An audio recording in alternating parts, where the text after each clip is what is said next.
and accomplished fighters in world boxing. The Cuban great Guillermo Rigondeaux defending against unbeaten Mexican Moises Flores. Here he is, one of the finest talents to lace them up in modern times, the classy Miami-based Cuban, a legendary figure really in the ludicrously good Guillermo Rigondeaux.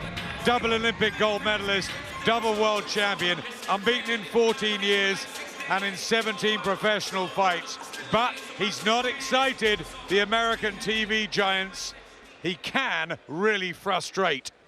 Will he shine against Moises Flores, the unbeaten Mexican challenger? Bay of Las Vegas, the action continues with the first of our 2 world title contests, and it's brought to you by Rock Nation Sports and Main Events, sponsored by Corona Extra, La Cerveza Más Fina, Monster Products, the global leader in premium speakers and headphones, powered by Monster.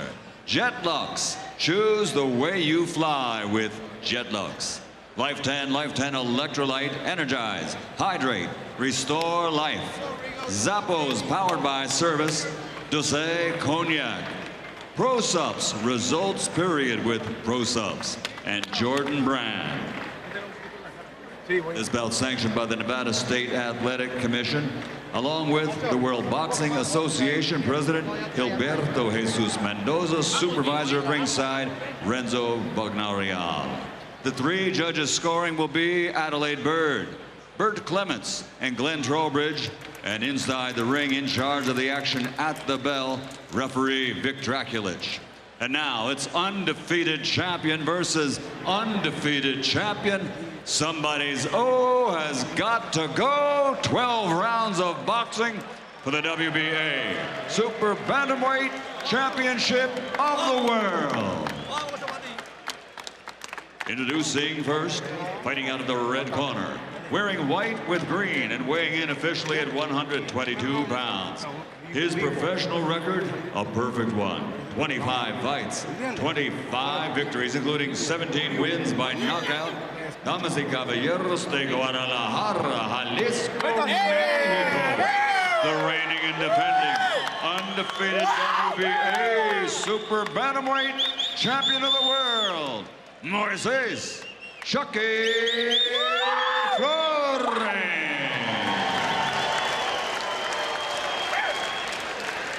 And his opponent across the ring, fighting out of the black corner. He's wearing red with black trim, and he weighed in officially at 121.5 pounds.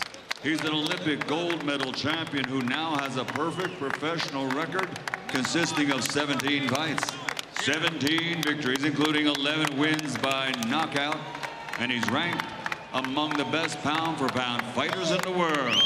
Fighting out of La Prueba, Cuba, and Miami, Florida, USA, the reigning, defending, undefeated super title holder as the WBA Super Bantamweight Champion of the World, Guillermo El Chacal Rigondeaux.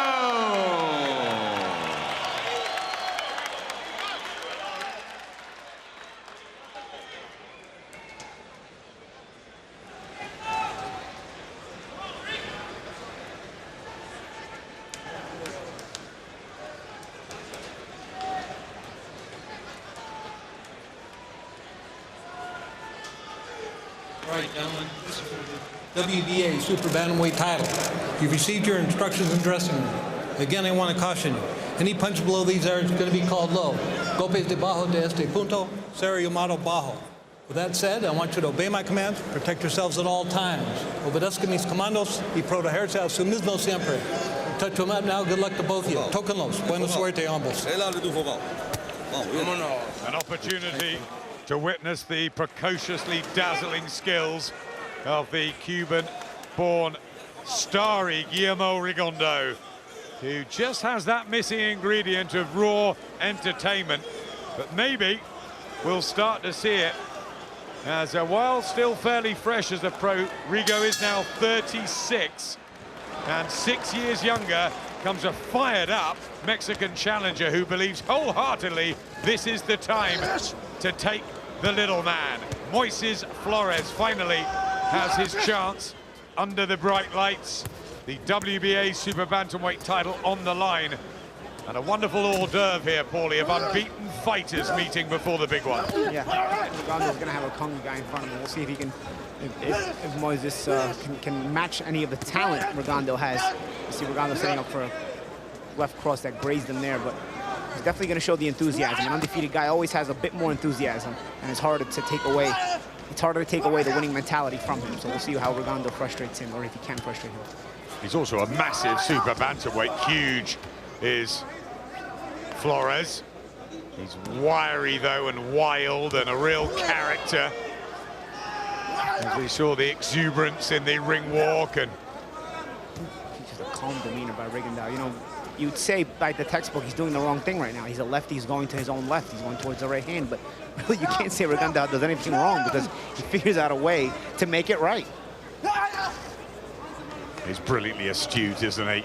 Just The southpaw. Yeah, and just a great sense of distance. You see, even when he's walking around, even if he's by textbook, it's the wrong way. Now he's switching directions. Now he's going back, but he's just finds his way out of range and in range so smoothly and really so calmly. You see how he's got Moises Flores missing by just a little bit, but yet he's so calm, even with the punches just barely missing him, you know? It's inches, isn't it, in distance? It's even less than inches, I'll tell you, it's crazy. Yep. But he's so calm. Usually a punch whizzes by you that close, you hear the wind, and it'll alert you a little bit, it'll make you a little tense. Instead, it's like he's in his living room, you know, shots missing, and eventually, once he gets you missing enough, he'll start to get your timing, and he'll start to make you pay for that. Those skills honed over many years, and it's been many years since Rigondeaux has been defeated. But he's never lost, Flores. Look at this terrific ball. Look at those little moves. You know, finding the escape right there when you think you have him trapped. Changing the level. Now he changed the angle. You see how he just gave him the shoulder lead and then he changed the angle right there.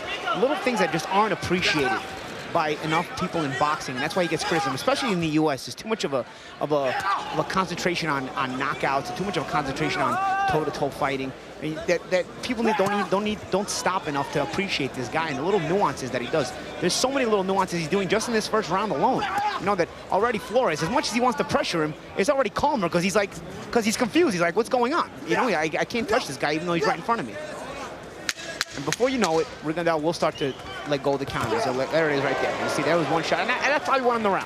You see how a round where nothing's really going on, Moises was pushing. Oh, wonderful uppercut as well, and a left hand after the bell. And down goes Flores. But is that right? Hang on a minute.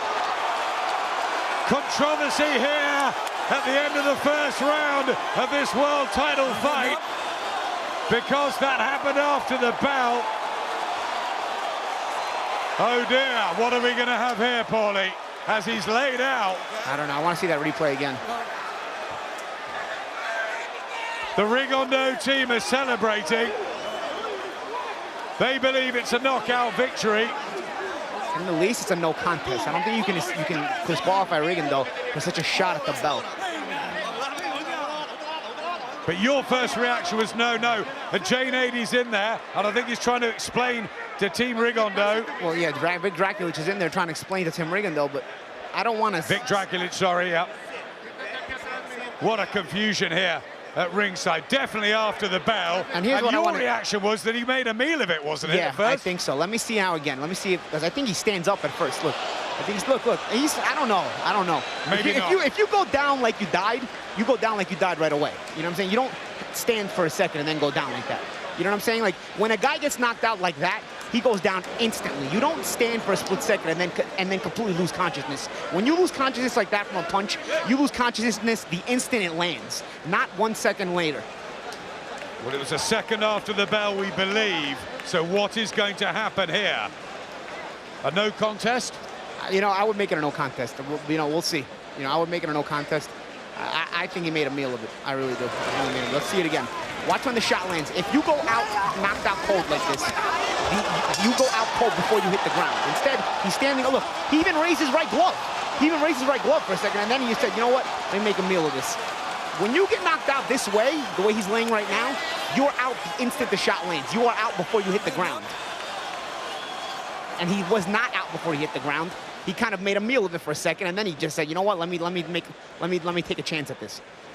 I say you just make it no contest. And then he went down. So it was due to an illegal punch, an illegal activity. Illegal punch? Is he I want to talk disqualifying to Bob him? first before I make a decision. Well, I don't know. They're not sure about the rules. Bob Bennett, the Nevada Executive Commissioner, is here, has been around all week, and he's looking for him, Vic Draculic. Where is Bob Bennett right now? Could it be a no contest or a disqualification after the bell? It could be disqualification or it could be a no contest. You know, if it's ruled accidental, it's a no contest. If it's ruled unintentional, it's a disqualification. I say you make this a no contest. I mean, at worst, because you can't blame Flores. You can't just say Flores made a meal of it. I can say it, but the referee is not in a position to really say that, you know? I can say it because I'm sitting here. I'm not part of the final call. So I can discuss it with him before I make a final decision on what happened. Well, we had hold him behind the head while the punches were being thrown. It's only getting hit him. Okay, so we've got to discuss that. Now he's saying holding behind the head, not about the after the bell. I don't know what the holding behind the head has anything to do with it. Real confusion here. He's right. He was holding behind the head, but that has nothing to do with the way the fight ended. Yeah, don't say anything to him. Yeah. Till he gets back. Yeah.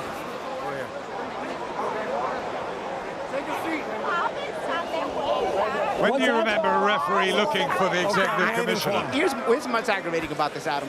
There was holding behind the head. He was holding and hitting him with the uppercut behind the head. And that is a foul.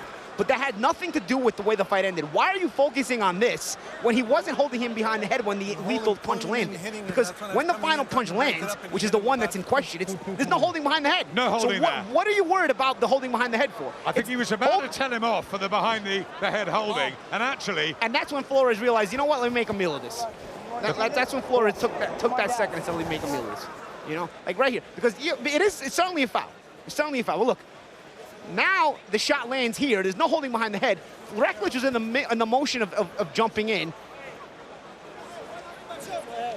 We've got the Unified Championship rules in front of us. Referee is the sole arbiter about the only individual authorized to stop a contest. Now he's asking for a second opinion. Looking for a replay. Again, even if it's after the bell, which we know it is, he has to call whether it's intentional or not, because whether it's intentional or not decides whether this is disqualification or a no contest. There's Bob Bennett, hang on. Bob Bennett's there. See, right there, right there. Oh. Look how long, come on, man. He was not knocked out by that punch. I'm sorry, I'm going to say it outright. He was not knocked out by that punch, Adam. That punch did not knock him out. If an intentional foul causes an injury, the injury is severe enough to terminate a bout. The injury should lose, the fighter should lose by disqualification. But he's now saying behind the back of the head. I don't understand what this guy is talking about behind the head, what has nothing to do with the way the fight ended. Tell me about it. Okay, so what happened right at the end there, he grabbed my head and hits him. I stepped in to warn him, but in the middle of stepping in, he threw a left hook that caught him and knocked him out behind my back. Okay, so what do you think you should be doing? You're the sole arbitrator. Actually, it was illegal. The second one was a legal punch. Okay. But it started from me, from holding behind the head. Did you? I think the issue is going to be, did he get hit after the bell? So, and that's Robert what you got. Bird's picking it up now. The other referee. I'm getting in to stop him because he held behind the head. Okay. And that's when the other punch went in and then all of a sudden he goes down. Okay. So, depending on what you ruled, was it after? If it was after the bell, He hit him after the bell? I can't tell you because I was in the process of backing him up from the illegal So hold. Vic Draculic doesn't know it was after the bell. Robert Bird thinks it is. What's that? Okay, so he got hit after the bell. He got hit after. If he got hit after the bell, and he was holding the hand, he's DQ'd. Well, I'm not saying he's DQ'd. It's up to you. You're the sole arbitrator. You do what you think is best. Disqualification is looking likely. You know, the rules are with an illegal shot after the bell rang. I can't believe this. Then that's an illegal blow. Robert, did you see the I don't think I've ever seen anything like this, Paulie. I mean, how do you blow this so bad? That's what I thought. Okay, so if it's simultaneous with But it preceded. See, the biggest problem was he held behind the head, hit him. Then I stepped in to say, hey, what? And then and part of it was a left hook, which was illegal. he's holding behind the head, and then he hits him. What is it? Well, but no, he held him behind the head, then let go, and then threw another punch that caught him and knocked him out. So tell me what you want to do. I'm thinking of a no contest at this point. Why? Well, Why because of the fact that he was precipitated by a hold behind the head, okay, and me stepping in to warn him on the holding behind the head. And so the second punch was legal. Then you have the issue of whether or not it was in fact after the bell. And I'm in the process of breaking it because he held him behind the head first, and if you'll watch it. And I don't know if it was a little after the bell or simultaneous with the bell. Rigondeaux still waiting in the ring. He thinks he's won it. It sounds like he certainly hasn't. Okay. I'm going to go. I'll tell you what I'm going to do. I'll tell you what I'm going to do. The second one was a legal punch. It was a legal punch, or was it before the bell? We know it was after the bell, but Vic Drakulic doesn't. Let's go take a look at it. Are they going to look at the replay? I think it was a second after the bell, therefore it's a disqualification. It's got to be Vic Drakulic that makes the decision. Why is Bob Bennett? But Adam, it has to be intentional to be disqualification. You have to rule it intentional. Even if it's after the bell, if it's not ruled intentional, then it's a no contest. It has to be an intentional foul. So even if it's after the bell, you have to rule and decide that it was intentional. How can you decide if it was intentionally thrown after the bell? So you're telling me he got hit and then the bell rang? Yeah. Thank you. I don't think I've ever seen a review like this. With a legal blow, the first one was it was a violation, but the second punch was legal. Therefore, we're going to go with a knockout. Knockout. Yeah. Now they got it wrong again. Now they're going with a knockout. Now they're going wrong again because somebody told them the punch landed and then the bell rang, which is wrong. But I'll tell you what, poetic justice because Flores shouldn't have been milking it to begin with, Adam. Oh, my word. Poetic justice because Flores should not have been milking it to begin with. Have we got TV replays in boxing now as well? The second blow that resulted on the knockout was legal, and therefore it is, in fact, a knockout. And it was made simultaneous with the bell. Now they're saying simultaneous. Nevada State Athletic Commission. Okay. Right. Michael Buffer's getting the news of what's happened, and Guillermo Rigondeaux is going to retain his world title. The knockdown was in fact a legal blow, and it was at or before the sounding of the bell, and therefore legal. It is a knockout. Adam, this is poetic justice. This is poetic justice because you do not try to do that and win your world championship. I'm sorry. This is character-based right here. You got what you deserved. You did get hit after the bell, but you got what you deserved. This is not the way he was trying to steal the championship of the world, and that is appalling that you would try to win the world championship in the way Montel Griffin did to Roy Jones that first time. You know what I'm saying? Where he was trying to basically do that. And it is a knockout. El punch que te noqueó que fue a la hora del campanazo, entonces es nocable. It should have been a no contest because he went down the way he did. Rigondeaux wins the fight. He went down the way he did. Now you, The Nevada State Athletic Commission has ruled that the final punch that landed at the end of the last round was a legal punch, resulting in a knockout, and the winner by knockout victory, and still the super champion, and now recognized as the all-over WBA super bantamweight champion of the world, still undefeated, Guillermo El Chacal Rigondeaux. They were celebrating Team Rigondeaux right at the start of all of that. They believed it would be by knockout, that he has successfully retained his title. He's 18-0, he's unbeaten. But that was 5 minutes of the most bizarre stuff you will see. We always wonder what will happen next in boxing, and we've seen something again completely unique tonight.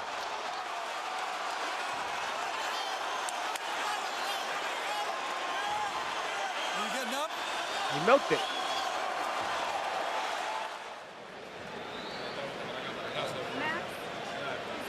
And he is the champion after just one round, where he was brilliant boxing around the ring and just exploded with a couple of shots at the end. Maybe one was too late, but it was all about the holding. Vic Drakulic was going on about the holding, which it was a foul, but it had nothing to do with the way the fight ended. No. And if it was illegal, he should have been disqualified. Here with Guillermo Rigondeaux, who was ruled the winner by a first-round knockout but on our replay, it looked like the bell clearly rang. You both threw punches simultaneously. Yours landed, his missed, yours knocked him out. Can you describe how you experienced it? What happened from your point of view? Bueno, eso cuando uno tira esa combinación ya va en el aire, pero los dos tiramos al mismo tiempo, pero la mía llegó primero, fue un golpe más rápido. You know, when you're throwing it and it's in the air, it's when it's happening. We both threw the combinations at the same time, but mine was quicker, mine was in the air and caught him. You didn't look like you were having too many problems in the first round.